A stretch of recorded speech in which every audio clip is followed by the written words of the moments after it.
Neil, looking back over your many years of experience now, as you've gone down this journey, what would you say if you looked back would be one key lesson that you maybe wish you had known when you started out, and that maybe you'd like to share with anyone who's listening?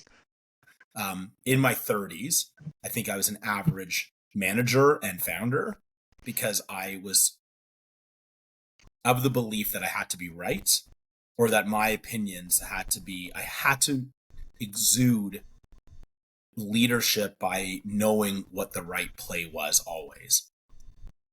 Maybe that's because that's what I saw from sports and the quarterbacks, etc. But I've now learned, and as I evolved in my late 30s and through my 40s, that actually the best kind of leadership is when the team around you is so freaking smart that you're often proven wrong. Not in a bad way, but like the joke always like is I love being wrong. If I was wrong, that means we hired someone really smart. Cause I think I'm decently talented, but if I was wrong, that means someone knew it better and was able to prove me wrong. And that's amazing. I think a decade ago or more, I'd probably dig my feet in and not really allow myself to be budged. And I wish I had learned that lesson 10 years earlier. I think my whole career would have been better off. It goes back, like I always love learning. And yet I was too stupid to realize I could learn from people younger than me or equal to me.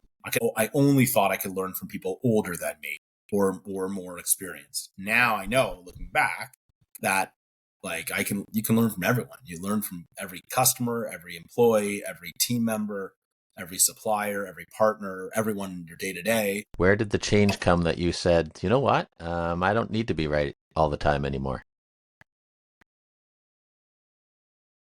Yeah, that's a really good question. I haven't thought enough about it to give you a definitive answer. But as my oldest child started showing really sort of interaction and intelligence and conversation, and I realized that she's this tiny little brain, but she's actually seeing the world so differently from me. And you really see it through their eyes all of a sudden. So I think maybe that could have been it. When I started seeing her and I realized I'm learning from a 5-year-old, I probably could learn from a 30-year-old just as equally.